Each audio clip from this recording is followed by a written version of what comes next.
माँ प्यार करती है, कैसे छोटा बच्चा माँ से प्यार करता है। भय आया तो माँ की गोद में दौड़ जाएगा, और सुख की बात है तो माँ की गोद में। अगर उसे टॉफी पसंद आती तो पहले माँ की तरफ देखेगा, माँ।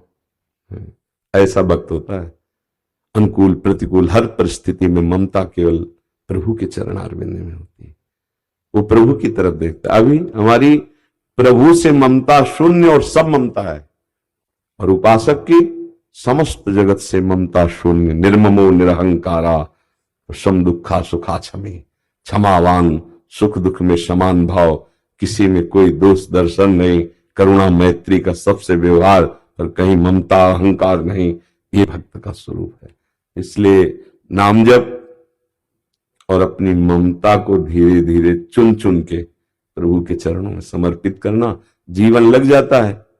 अगर सही बात बैठ जाए दिमाग में तो पलटने में 1 मिनट लगता है, बस दिमाग में बैठा लिया गया प्रभु के सिवा। पर ये बैठना कठिन होता है। देखो ना, लगे तो है, इस हम लेके चले अपनी ममता को बटोर कर प्रभु के चरणों में, वो कहीं फैल जाती है, देख लो, फिर कहीं फंस जाते हैं।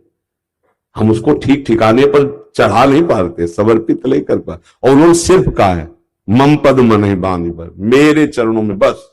अब हम लेके चलते हैं, जैसे अपने लोग संत भाव में निकले, गृहस्थ हो या विरक्त, ममता तो देनी पड़ेगी प्रभु के चरणों में।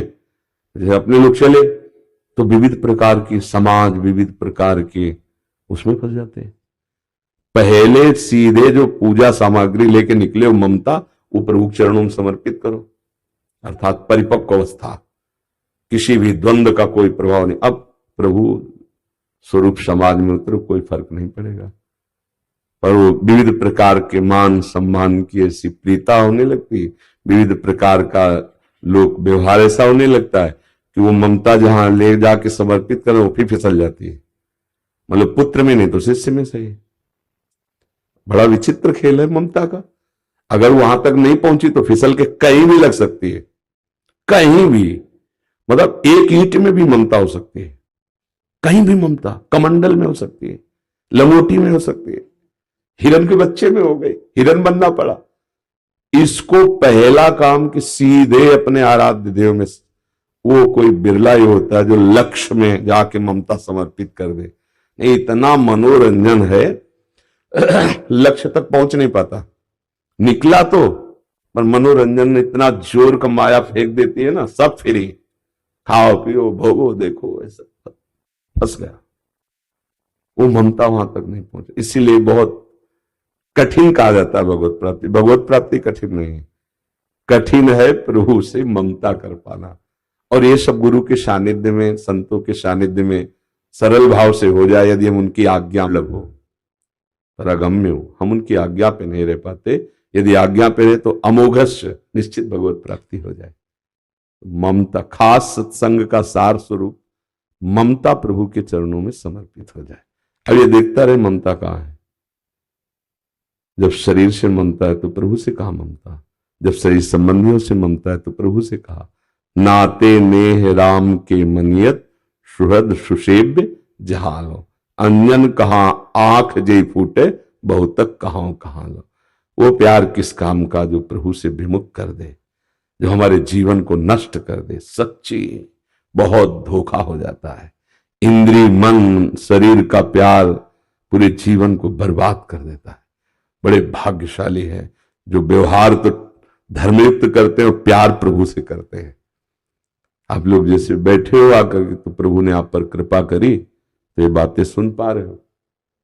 नहीं, बातें सुनना, ये बातें अध्यात्म की, प्रभु के मार्ग में चलना, ये दुर्लभ वस्तु है। सुत दारा धन लक्ष्मी पापियों के घर होए, संत समागम हरि कथा तुलसी दुर्लभ दोए। इस संसार में दुर्लभ ये कि भगवत प्रेमी महात्मा मिल जाए और शुद्ध सत्संग मिल जाए, आध्यात्मिक शास्त्र सम्मत, तो हम सार बात समझ पाएंगे कि क्या करना है। ये अध्यात्म है जो आपके मन को आनंद दे। इसमें किसी भी वस्तु व्यक्ति के सहयोग की जरूरत नहीं, चवन्नी की जरूरत नहीं, एक दाना की जरूरत नहीं। अरे भरण पोषण तो सबका भगवान कर रहे हैं। अध्यात्म को, उसको स्तर से नीचे मत गिराओ। अध्यात्म को नाटक मत बनाओ, अध्यात्म को व्यापार मत बनाओ। अध्यात्म को अध्यात्म रहने दो। व्यापार के लिए और भी बहुत सी बातें हैं। अध्यात्म को तो केवल भगवत प्राप्ति की, और भगवत प्राप्ति के लिए आपको कहते कुछ जरूरत नहीं। सही पूछो तो हर जरूरत मिटा देना ही भगवत प्राप्ति है। जा ही न चाहिए कबहु कछु, तो तुम सन सहज सने, और बसो निरंतर तासुर सोराउर निजगे। ना श्रोता भगवान को प्राप्त करना चाहता है और न वक्ता चाहता है।